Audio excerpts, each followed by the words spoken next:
Bonsoir à tous et bienvenue. À la une ce soir, la deuxième édition des Journées de la fonction publique.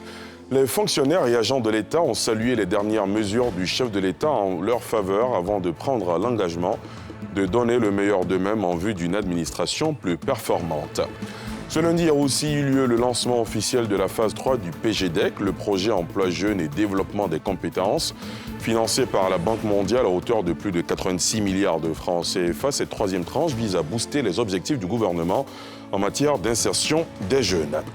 Et puis au cœur de ce journal, un sujet inédit en exclusivité. On vous propose une immersion au cœur d'une chirurgie interventionnelle du cerveau. Les personnes victimes de malformations et ou des déformations vasculaires et interveineuses qui irriguent le sang au cerveau peuvent désormais être traitées en Côte d'Ivoire. L'une de nos équipes a suivi une intervention. Les images inédites à suivre dans ce journal. Tout d'abord, direction le Sofitel Abidjan Hôtel Ivoire qui a accueilli la deuxième édition des Journées de la fonction publique. Ces assises se tiennent après l'annonce, 3 mois après l'annonce du chef de l'État des mesures de révalorisation des fonctionnaires et agents de l'État. Les concernés ont donc saisi l'occasion pour saluer ces avancées avant de prendre l'engagement de donner le meilleur d'eux-mêmes en vue d'une administration plus performante. L'ouverture a été présidée par le vice-président de la République. Les précisions de Salif Yalekwe et Fulgence Kissiedou. Ils étaient nombreux, fonctionnaires et agents de l'État, pour la deuxième édition des Journées de la fonction publique, au lendemain des décisions du chef de l'État en faveur de l'amélioration des conditions de vie des fonctionnaires et agents de l'État.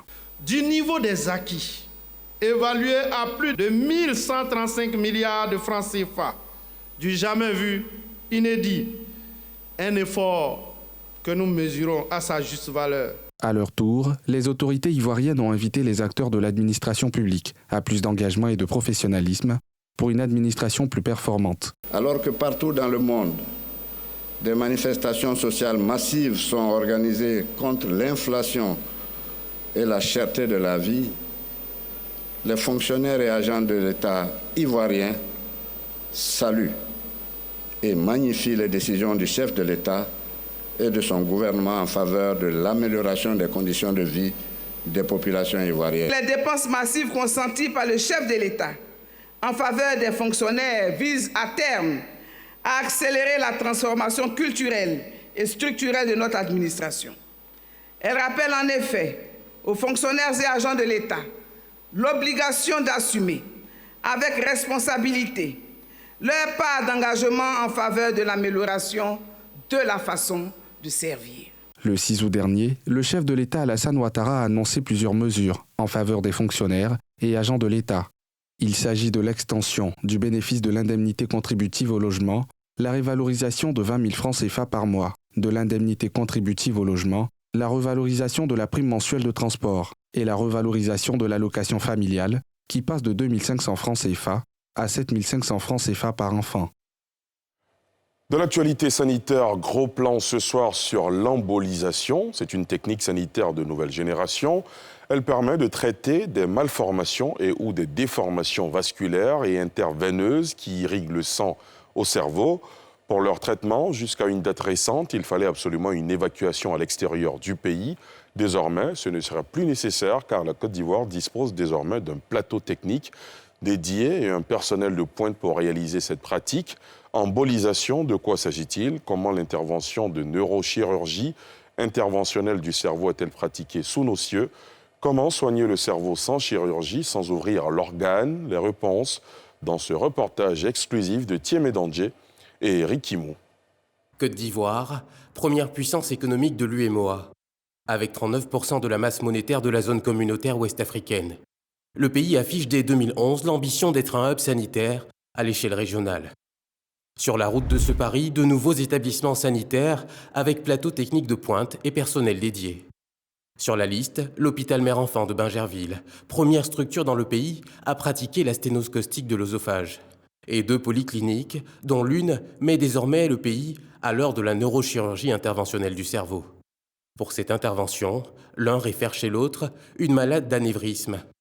Loin de toute caméra, le malade est à bord de l'ambulance. Destination Abidjan Centre, commune du Plateau. La patiente souffre de l'anévrisme, pathologie méconnue du grand public et vite assimilée à un AVC. Pour la soulager, elle va subir une embolisation. Intervention qui n'a aucun secret pour le neurochirurgien interventionnel ivoirien. Nouvellement agrégé major de promotion au concours CAMES 2022. Par analogie, vous voyez les dames, lorsqu'elles remplissent le sachet d'eau, elles attachent et lorsqu'elles appuient, il y a une déformation du sachet d'eau qui se produit et lorsqu'elles appuient à nouveau, ça se casse. Voilà, c'est cette déformation, cet enflux que nous appelons anévrisme. Dans le cas de cette patiente-là, cet anévrisme se trouve sur les vaisseaux qui vont irriguer le cerveau. Pour la soulager, elle va subir une embolisation. C'est une chirurgie où on n'ouvre pas la tête. On passe par les vaisseaux, soit au niveau du bras ou au niveau du pli de l'aine. Et puis on pique dans un vaisseau et on monte des petits tuyaux. Il y a un qui est un peu plus gros qui s'arrête au niveau du cou. Et puis il y a un plus petit qui lui va dans la tête, mais tout en restant dans les artères. Place maintenant à l'intervention. À l'aide d'appareils médicaux de dernière génération, reliés par un écran de lecture 3D externe, le patient est opéré sans ouvrir l'organe. À l'agenda de l'équipe médicale, un autre patient, ce jeune trentenaire. Pour cette intervention, le tout nouveau spécialiste aura à ses côtés 2 maîtres, le professeur Zunon et une équipe de spécialistes français, dont son formateur. On a pu boucher cette malformation vasculaire qui se situe au niveau du cou, c'est une grosse boule veineuse derrière la tête et qui détournait le sang, qui au lieu de monter vers le cerveau, ça partait vers l'extérieur. Et donc ça peut être bloqué. Cap sur le CHU de Cocody. Au 8e étage du bâtiment principal alloué aux malades, cette patiente septuagénaire, mal en point. L'examen a révélé que ma mère souffrait d'un anévrisme. Et j'ai demandé au médecin de nous expliquer un peu terre à terre pour que nous puisse comprendre. Et c'est ainsi qu'il a dit que c'est une déformation des vaisseaux. Des vaisseaux qui fait que ça constituait des poches de sang au niveau de son cerveau. Et c'est quand c'est fragilisé, soit par la tension ou l'excès de force, et que cette poche-là se déchire et que le sang verse dans la tête. Elle attend désespérément de bénéficier de cette technique très coûteuse, l'embolisation. 7 895 000. J'ai crié, waouh, c'est que c'est la fin pour ma mère. Où trouver cette somme? Chaque jour qui passe, la nuit, je ne dors pas. Puisque je me dis que je vois ma mère en train de mourir à petit feu, pendant que nous, on ne peut rien faire. Vraiment, je supplie vraiment toute la population, toute la nation ivoirienne de nous venir en aide. La déprime au cœur et dans la voix, le jeune qui ne s'est plus présenté à son travail depuis 2 mois tourne le regard vers de bonnes volontés, lesquelles sont appelées au secours et à suivre le pas du groupe Novamed, qui, dans le cadre de la responsabilité sociétale, renonce aux frais de prestations et de médicaments. Mais reste encore à couvrir les frais des équipements évalués à 4 millions de nos francs. Il faut le reconnaître, ça coûte cher. Cher pas à cause du personnel, mais le matériel coûte excessivement cher. L'espoir ne s'est-il pas éteint avec le retrait des équipements d'embolisation de la liste de la dotation du tout nouveau CHU de Yopougon réhabilité? L'avenir nous le dira. Du cerveau au cœur, la distance n'est pas bien grande. On passe d'un organe vital à un autre. Là encore, la Côte d'Ivoire connaît depuis 2018 une belle avancée avec la pratique de la chirurgie interventionnelle cardiaque. Experts et autres acteurs de cette spécialité de traitement des pathologies cardiaques complexes sont pour hôtes leurs pairs de 7 autres pays d'Afrique et de France. Tous participent en terre ivoirienne aux assises des 2e journées africaines francophones de cardiologie interventionnelle, une édition consacrée à l'analyse des défis et enjeux de l'évolution de cette spécialité. On retrouve Thiemé Dandje et Eric Kimon.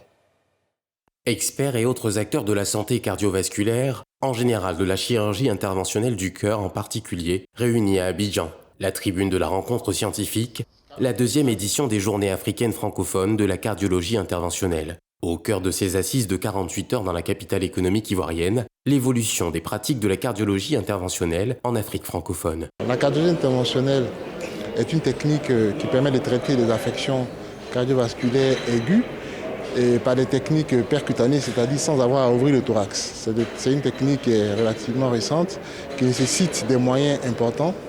Et donc le développement de ces techniques-là dans nos pays africains francophones notamment est un vrai challenge.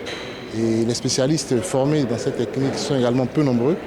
Et la Côte d'Ivoire est un pays leader dans ce domaine. Et donc nous avons souhaité réunir les cardiologues interventionnels africains francophones ici à Abidjan pour échanger sur les difficultés de notre pratique au quotidien, sur les défis à relever et sur les moyens à mettre en œuvre pour justement relever ces défis-là. Ces travaux enregistrent la participation de chirurgiens interventionnels du cœur des 8 pays francophones africains et de la France, créant ainsi un pont de collaboration entre spécialistes pour une prise en charge de patients sur le continent. C'est de notre devoir de ne plus voir nos malades africains se déplacer donc à l'étranger pour avoir des interventions de cardiologie interventionnelle. C'est déjà développé ailleurs, en Europe et aux États-Unis, et c'est de notre rôle de développer donc cette spécialité de cardiologie interventionnelle en Afrique. Notons qu'outre les panels d'experts, ces journées sont meublées de cas pratiques de chirurgie interventionnelle dans les locaux de Nova Cardio au sein de la polyclinique de l'Indénié. Ce matin, le Premier ministre Patrick Kachi a procédé au lancement à Cocody de la phase 3 du PGDEC, le projet Emploi Jeunes et Développement des Compétences, financé par la Banque mondiale à hauteur de plus de 86 milliards de francs CFA. Cette troisième phase devrait servir à booster les objectifs du gouvernement en matière d'insertion des jeunes, comme nous le dit Pierre Dipomelin et Mathurin Badet. Après les succès des 2 premières phases du PGDEC, projet Emploi Jeunes et Développement des Compétences, le chef du gouvernement Patrick Kachi lance la 3e phase de ce projet phare, dont le financement par la Banque mondiale a été signé en février 2022 pour un montant de 86,72 milliards de francs CFA. Ces composantes du PGDEC 3 rejoignent en effet les actions menées par notre gouvernement pour développer le capital humain dans une triple direction. 1. Travailler sur nos jeunes qui ne sont ni en emploi, ni en éducation, ni en formation, via notamment des classes spéciales d'apprentissage et doter toutes les capitales régionales de centres de formation professionnelle. 2. Agir pour améliorer l'employabilité des diplômés de l'enseignement supérieur et de la formation professionnelle via une politique de stage et d'apprentissage rendue obligatoire dans de nombreux cursus. L'objectif du PGDEC 3 est de développer les capacités institutionnelles pour la soutenabilité des programmes Emploi Jeunes et de mettre en œuvre les objectifs du gouvernement en matière d'insertion et de création d'emplois pour un plus grand nombre de jeunes. Le PGDEC 3 vise à consolider les excellents résultats et les acquis obtenus dans les phases précédentes et surtout les innovations testées dans la phase additionnelle, à savoir la décentralisation dans la stratégie d'insertion par un accompagnement à l'autonomisation des collectivités territoriales locales et le renforcement du secteur privé par l'amélioration du dispositif de formation professionnelle afin d'assurer la disponibilité d'une main-d'œuvre qualifiée. Ceci pour faciliter la mise en œuvre de cette 3e phase et garantir sa réussite et l'atteinte des objectifs. Le PGDEC a été lancé en 2012 avec l'appui de la Banque mondiale en vue d'améliorer l'accès aux emplois et le développement des compétences professionnelles des jeunes, hommes et femmes, de tout niveau de qualification, âgés de 15 à 35 ans, en situation de sans-emploi ou sous-emploi. Mais cette phase 3 du projet vise les jeunes de 18 à 40 ans. Un mot de football pour terminer. Au Qatar, les équipes africaines continuent de se battre pour atteindre le second tour de la Coupe du Monde. Pour cette 2e journée, 2 équipes ont livré bataille, notamment le Cameroun et les Black Stars du Ghana, mais une seule a pu tirer son épingle du jeu. Moussa Nikiema et Rikimo ont fait le tour de quelques fan zones ici à Abidjan et nous proposent un récapitulatif de cette 2e journée. Chaude 2e journée pour les équipes africaines au Qatar. Première affiche, le Cameroun face à la Serbie. Pour cette rencontre, les supporters camerounais sont entre méfiance et optimisme. Ce que je vois là vraiment, seulement les 11 entrants, ça ne peut pas aller. Rigobert sont vraiment... C'est une déception totale. Après 29 minutes de jeu, les Lions indomptables ouvrent le score. Et là, c'est l'espoir. Du score pour le Cameroun, signé Castelletto qui reprend. Mais juste avant la fin de la première période, la Serbie égalise et remet les Lions en cage. 2 minutes plus tard, un autre but de la Serbie avant de mettre un 3e à la 53e minute. Sur les visages, l'espoir s'effondre. Il a fallu l'entrée de Vincent Aboubakar, buteur à la 63e minute et passeur à la 66e pour faire rugir les hommes d'Aliou Cissé. Vincent Aboubakar, il a la surface de réparation, il va servir, C'est maintenant que le coach rend compte qu'il fallait qu'il mette Vincent Aboubakar pour jouer en attaque avec Choupo-Moting. mener 3 buts à 1 et puis venir égaliser, franchement, c'est pas donné. On va battre le Brésil, nous aussi. On va battre le Brésil. Et c'est finalement sur un match nul que se terminera ce match. Les Lions ressortent avec un point et se préparent pour le dernier match de poule face au Brésil. Deuxième tableau africain de cette journée, les Black Stars du Ghana face à la Corée du Sud. Contrairement au premier, les supporters ghanéens sont confiants.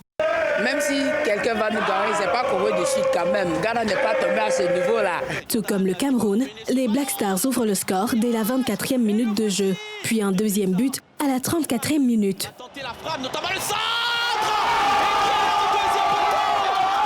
La réponse sud-coréenne est donnée à la 58e minute, puis 3 minutes plus tard, une autre sanction. Mais les amis d'André Ayew n'ont pas dit leur dernier mot. Mohamed Kudus, déjà buteur à la première période, vient délivrer les Ghanéens de la torture. C'est finalement sur ce score de 3-2 que les Black Stars s'offrent leur première victoire dans ce tournoi. Maintenant, match prochain là, ça c'est un derby déjà. Uruguay là, on va corriger toutes nos erreurs et puis on va les battre. Le Ghana et le Cameroun, respectivement 2e et 3e de leur poule, devront remporter leur 3e match de poule contre le Brésil et l'Équateur pour espérer franchir la phase de poule de cette 22e Coupe du Monde au Qatar. Et c'est ici que prend fin ce journal après lequel Focus Faits divers s'intéresse à l'histoire de Joseph Mathias Lebailly, qui se présentait depuis une année comme général de corps d'armée d'une organisation, dit-il, accréditée par l'ONU. Il a formé des milliers de jeunes moyennant d'importantes sommes d'argent avec la promesse d'intégrer le système des Nations Unies. La présence de personnalités politiques, judiciaires et religieuses à ces activités avait rassuré les populations, mais après plusieurs investigations, les renseignements généraux ont mis le grappin sur lui pour usurpation d'identité et escroquerie à grande échelle. Comment a-t-il pu emballer tout ce monde? A-t-il agi seul? Tous les éléments de réponse à suivre dans Focus Faits divers dans un instant sur NCI. Et à 22h, vous pourrez retrouver le journal de la Coupe du Monde. Moi, je vous donne rendez-vous jeudi dans Sans Réserve. Je vous souhaite de passer une excellente soirée sur la nouvelle chaîne ivoirienne.